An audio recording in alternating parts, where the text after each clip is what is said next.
Yo guys, this is Crescent here. Welcome to another build video. This will be a Battlegrounds or non-CP PVP build video for StamDK. The origin of this build is pretty simple. So previously I was playing with one of my builds and I tested all of them in non-CP. I feel like I'm not doing enough damage to kill people off. That's why I was thinking, because in non-CP campaign, if you're fighting 3 players, you're gonna run out of resource really quickly because people will pound on you. You have to block, you have to CC break, you have to do vigors, you have to do rally, you have to dodge throw, you have to line of sight, you have to move, you have to do a lot of things, and that will cost a lot of stamina. And as you know, DK got a big nerf, especially StamDK in the stamina department. That's why I'm having trouble killing off people without any like proper burst. You know, although my build has a really high weapon damage, but it doesn't do enough to kill off players that know what they are doing, like players that know how to avoid damage, block, dodge throw, heal up, line of sight.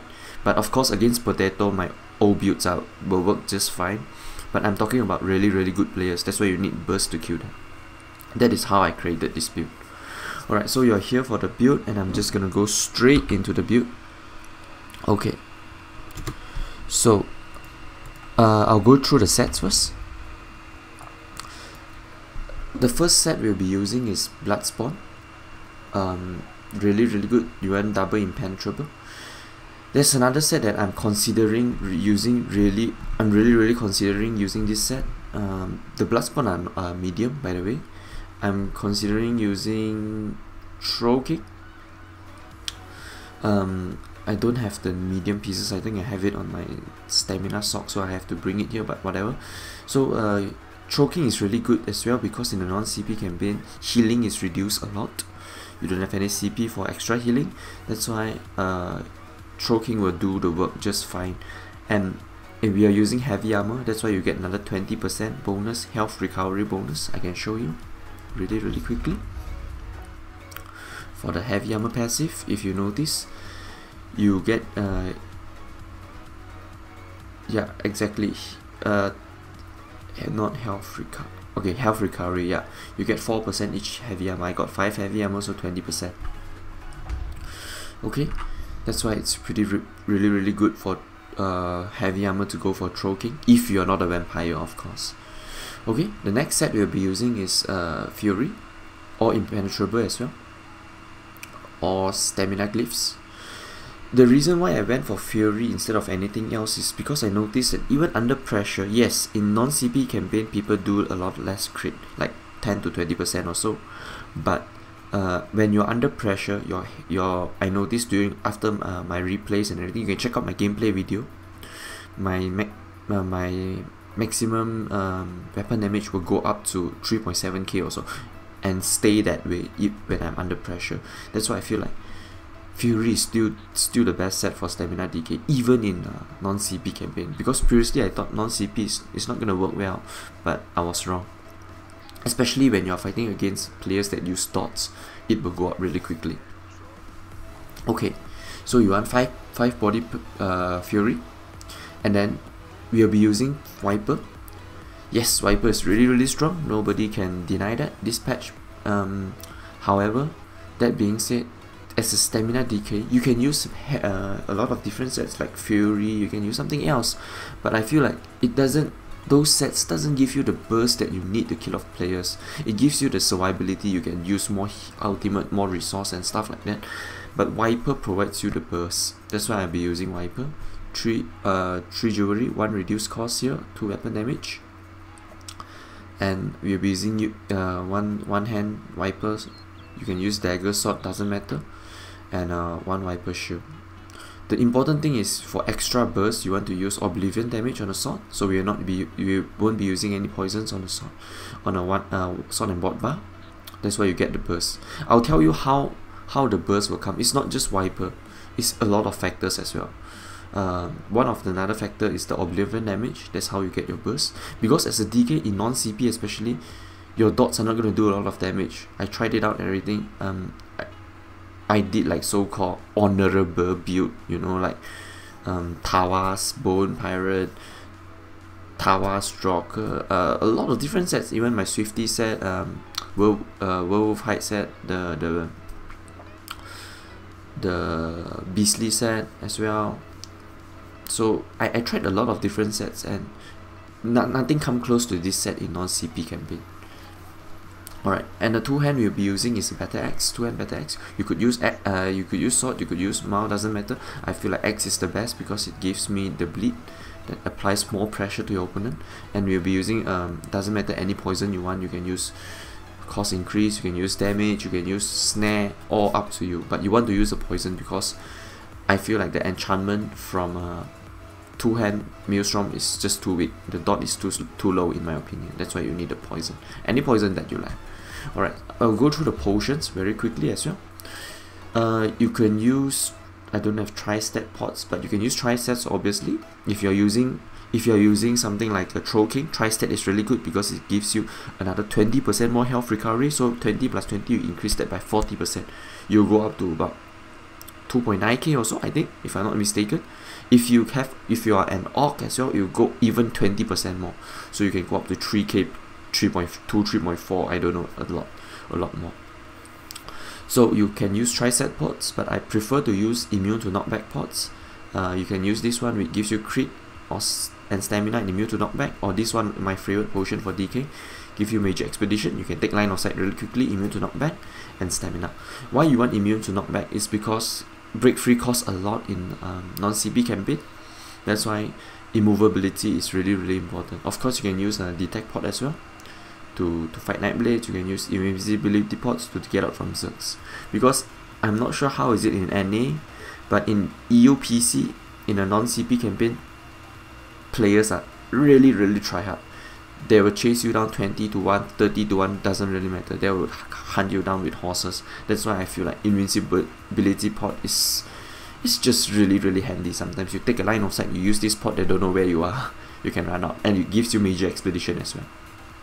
The food we'll be using is a Dubious Cameron Throne. You need that recovery to sustain in a non-CP.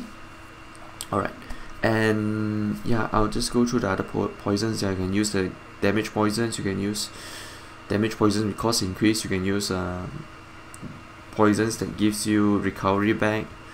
There's a poison that, let me just go through my add-on really quickly. This one, Drain Stamina Poisons, is really good as well, provides you minor fracture. Alright, I'll go through the stats now. Bear in mind I have increased health because there's an Emperor here now. So you can look at the stats. My food is down, so I need to eat it. Alright, so this is my stats. Max Magicka is a bit low because it's non-CP. Health is usually 2.1k or so, 20k.8 or something, because you need to take away 2k from the Emperor. And stamina is 31.5, pretty decent, considering that we'll be using one proc set. But Fury provides you a lot of stamina, so that's why you get your pretty good max stamina. Weapon damage is pretty low, unbuff, 19k, but our weapon crit is really high, 44.2k. I need to check whether did I receive any crit bonus. Yeah, you need to reduce my crit by 4%, so it will be 40.2%, which is still pretty damn high. Recovery is not really high because we're not vampire, so just 11k, but it's good enough if you know how to sustain really well. This build really tests your ability to sustain as a DK, because our sustain is pretty crap, to be honest. It's not good, it's not bad as well, but in non-CP it's going to be really challenging because, you know, DK, you got nerfs, so it will be challenging. Okay, I'll just buff myself really quickly to show you my stats. So on the sword and board bar, this is my stats, 28k without any increase from Fury and heavy armor. Crit is 31k, pretty decent. Physical resistance is pretty high as well. On my sword and board bar, you can see the really strong high physical resistance. I'll need to buff up again, pardon me. Okay, so you can see the crit is usually will be 40%, 23.5, sorry, 2.35 weapon damage, and yeah, just really decent stats all around. Okay, so our Mundus stone we'll be using is Thief Mundus stone, and I'll go through the skills now. This is where the magic for this build occur. Okay, the skills. So I'll just go through the front bars. Front bar will be totally the same. Reverse Slice Execute, Venom's Claw Dot, Gap Close, Snare, Vital Armor, just your ability to decloak people, and just to buff up, give you Major Resolve, Major Ward, increase your healing taken by 8% as well, pretty good. Rally, just your burst heal and your dot heal as well, just gives you major brutality as well, pretty good. And Take Flight, your damage ultimate. On the sword and mod bar, Pierce Armor, Reverb Bash, Flame of Oblivion. We'll be dropping Shuffle because Shuffle costs way too much on this campaign, 4k plus. I couldn't afford that. I'll just go through the cost of Shuffle. Shuffle costs 3.9k, which is just way too much for non-CP. As a DK, heavy armor DK, you can't afford that, because resource itself is a challenge to sustain already. So I use Flames of Oblivion. The damage is pretty decent. If you compare that to Pierce Armor gives me 4.3k, unbuff of course, and Flames of Oblivion give me 4.2k, which is pretty damn decent. Gives you major prophecy and major savagery as well. Yes, we could obtain that from potions, but sometimes you'll be using different potions, so this is a really good way to get your crit up. Remember, higher crit means higher damage, means higher heals as well. And Igneous Shield, just your major mending for 2.5k seconds, gives you a mini shield. It doesn't really matter actually. And Vigor, your dot heal, and Spell Wall, your defensive ultimate. Okay, so the skills are on this build is pretty much fixed. You don't want to use the ulti regen, Heroic Slash, and because people usually use Heroic Slash with Noxious Breath on the front bar. You don't want to use that because we will be using Flames of Oblivion, which is magical damage, flame damage, and you want to reduce enemies' physical and spell resistance with Pierce Armor. So with this Pierce Armor debuff, your Flames of Oblivion will do extra damage as well. That's why it's pretty important. And another thing is I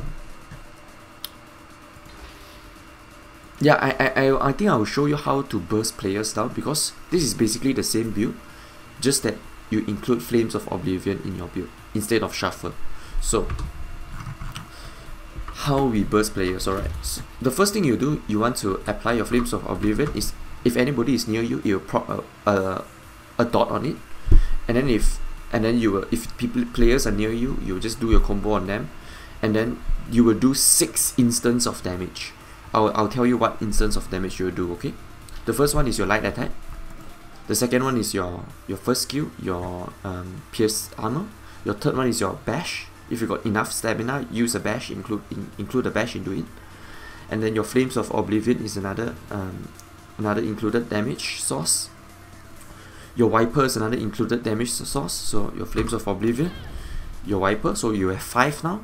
And then the last one is your Oblivion damage from your weapon. So you can instantly do 6 instant of damage. That is how DK burst players. This build revolves around every 5 seconds, because Flames of Oblivion is 5 seconds, Viper is 4 seconds, and then in between 5 seconds you will do instantly 1 big burst. And your weapon enchantment, if I'm not mistaken, is 6 seconds or 5 seconds, I can't remember, sorry, correct me if I'm wrong. I think it's 6 seconds. So every 5 or 6 seconds you can do a really bursty damage, and then you straight go into reverb into execute and into leap into execute. That is what I do usually. I posted my gameplay video already. You can just check out how I play the build, how I did my combos and everything. It's really good. It's a solo video, so you can see how you play solo, because every time I test a build, I'll place pure solo. I won't ask any friends for help. I'll just go into solo and then test the build up, and then I'll post the results. That's why this build is born, because of that reason alone. Okay, so I'll show you the burst and everything. So you want to do Flames of Oblivion, you go in, you straight light attack, ransack, bash, and then reverb, leap into execute. So you can see there's a big burst into it. I'll show you the combo again, yeah. So your Flames of Oblivion will proc, you put your dot usually, light attack, ransack, bash, and then he's dead. Light attack, ransack, bash, you proc all your 6 dots, your 6 damage instants, and then you straight go into reverb. Reverb, if you have execute, if you have ultimate, straight into switch into 2-hand bar, leap, and then execute. Okay, that's how you do your combo. That's the basic combo for DK, Sword and Board DK. So if you're engaging somebody that you know he's a decent player, he's not a potato, one combo won't kill him. Okay, so you want to usually usually apply all your buffs and everything. Flames of Oblivion, you get close into them. That has a chance to proc your poison, proc your bleed from your 2-hand X, and then you do light attack. You straight go into Venomous Claw, so you have another chance to proc your bleed again, or your poison again on your enemy, and then you switch to a 2-hand bar. That's a tip for you. Usually, if you look at here, you look at this Flames of Oblivion under my health bar. Every 5, okay, the moment I proc it, it's gonna go down from 15 to 10. So 15, you will proc once. The moment I proc it, apply it, sorry, and then at 10 seconds it will proc another time, 5 seconds you proc another time, at 0 seconds it will proc another time. So there's 4 instances of proc. I would say applying damage, not really proc, because it's a skill. Okay, so what you want to do is you want to look at your timer. At 10 seconds you want to do your combo, or the first time you proc you can straight do your combo, because the first time you use the skill it will apply a dot to your enemy. It will attack your enemy once, and then you can do your combo. So after 4 seconds, Wiper will go down. Okay, your weapon enchantment will most likely be almost refreshed, your Oblivion damage. So you can, every 5 seconds you can do the combo. You can do the 6 damage instant burst. That is how I kill people. Every 5-6 seconds you do that. Light attack, pierce armor, bash, and then light attack, pierce armor, bash. You apply all your instances. That's why how I can kill players, because I mentioned before previously that as a DK you don't have burst. You always have to wear down players. So without burst in non-CP, you will go down. You can't fight multiple targets, because eventually you will run out of resource and they will kill you. So you want to kill people fast. That's why Nightblades, Sorcerers are so much better in non-CP in my opinion. And it's just really hard to play solo in general. That's why I feel like you have to go burst. You have to go burst in non-CP. If you're not killing people, you're not winning the fight. Like, let's say I'm fighting 3 players. If I don't kill the first one fast, they will wear me down. No matter how good you are, how good your build is, your sustain build, you need damage on your build. That's why I finally ended up with Wiper, because I feel like it's just a necessity if you play solo in non-CP. Alright. I won't go through the CP because it's the same like my Airy build. You can just go check out all my previous 3 DK builds. They will be the same. This build is really good in Battlegrounds, extremely good in open world. I still have to test it in CP campaign. I think it will do pretty well. But yeah, it's just a really nice build. And just bear in mind that in CP campaign you don't want to use choking, because you have enough healing, so you want to use blood spawn. But in a non-CP campaign you have to test it out yourself. Choking is extremely powerful, so you can switch it around. If you feel like blood spawn is not proccing enough, go for choking, because choking will give you that really handy heal. For me, I tested it out. It gave me 2.6k health recovery without any buff from potions. So I'm a red guard as well, so I don't get extra health regeneration. So 2.5k, 2.6k is quite a lot. if you are Orc and you use Tri-Step Potion that gives you health, you will go up to 3.5k, 3.6k. So it's crazy. It's crazy. It's like giving you another vigor. Alright, so I think that's about it for this build. I explained everything already. I hope you like it. If you want to see this build in action, you can just check out my previous video, my gameplay video, solo gameplay video. It will show you how I play against a lot of classes, DKs, Magical DK, Stamina DK, Knife Blades, Sorcerers, every class, even Varden as well. I think I killed a few Varden in the video. So okay, that's about it for this video, and I'll see you guys in Cyrodiil and in Battlegrounds. Okay, bye bye.